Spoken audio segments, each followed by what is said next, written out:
Police তুমি উর্দি ছাড়ো। আরে দখলকারী সরকার, আরে দখলকারী সরকার, আরে পুলিশ মন্ত্রী হাই হাই, আরে পুলিশ মন্ত্রী হাই হাই, আরে দখলকারী সরকার, আরে দখলকারী সরকার, পুলিশ মন্ত্রী হাই হাই, পুলিশ মন্ত্রী হাই হাই, আরে দখলকারী সরকার। পশ্চিমবাংলার মুখ্যমন্ত্রী মহিলা মহিলাদের বিরুদ্ধে চলছে কেন বিজেপির লড়াই চলছে, চলবে।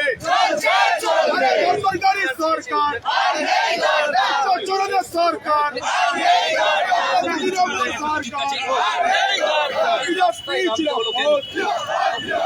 একসাথে নিয়ে নিয়ে সবার একসাথে নিয়ে নিয়ে রাস্তায় নামতে হলো, কারণ আমাদের কার্যকর্তা, আমাদের সক্রিয় কর্মী, আমাদের বোন 2024-এর লোকসভা ভোটে আমার সাথে কাঁধে কাঁধ মিলিয়ে লড়াই করেছিল।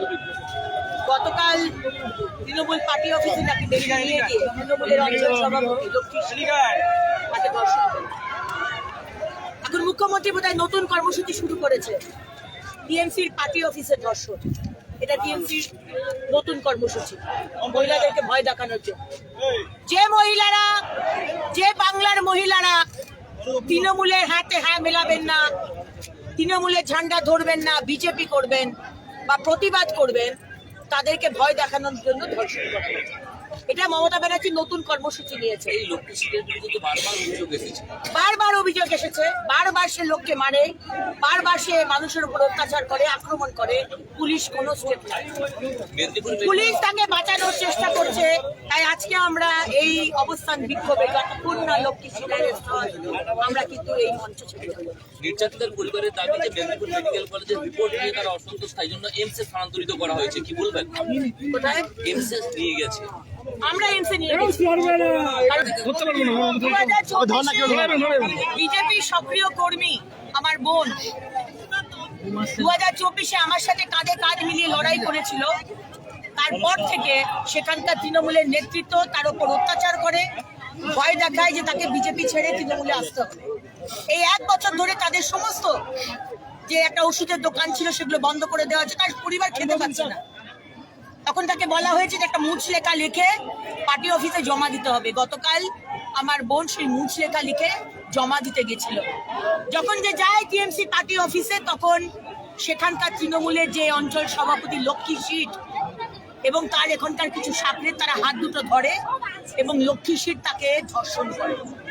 ধর্ষণ করার পর তার গোপনাঙ্গে পাথর ঢুকিয়ে দেওয়া হয়েছে এবং এখন সে প্রাণ নিয়ে লড়াই করছে। আমরা তাকে এইমস কল্যাণীতে পাঠিয়েছি, কারণ আজ দুপুরবেলা থেকে আমরা খবর পাচ্ছি পুলিশ বলছে যে তার নাকি ধর্ষণই হয়নি। মানে কেসটাকে, রিপোর্টটাকে পুরো ট্যাম্পার করে, ধর্ষণই হয়নি, একে তো ধর্ষণ করে তার শ্লীলতাহানি করা হলো, তারপর কেসটাকে পুরো ট্যাম্পার করে, মেডিকেল রিপোর্টকে ট্যাম্পার করে পুরো কেসটাকে ধামাচাপা দেওয়ার চেষ্টা করা হচ্ছে। আমি মুখ্যমন্ত্রীর কাছে প্রশ্ন রাখতে চাই, আপনাদের কি নতুন কর্মসূচি বাংলার মহিলারা যারা টিএমসিতে নাম লেখাবে না বা টিএমসি ঝান্ডা ধরবে না তাদেরকে ধর্ষণ করা, পার্টি অফিসে ডেকে এনে? এইটাই হচ্ছে আপনাদের মহিলা সশক্তিকরণ, এইটাই হচ্ছে আপনাদের মহিলাদের শক্তিশালী করা। 1000 টাকার একদিকে লক্ষ্মীর ভান্ডার আর আরেকদিকে পার্টি অফিসে ডেকে এনে মহিলাদের অত্যাচার করা। তাই আজকে আমরা এখানে এসেছি, আমরা প্রতিবাদ করছি। যতক্ষণ না লক্ষ্মী সিট অ্যারেস্ট হচ্ছে আমরা এখান থেকে নড়ব।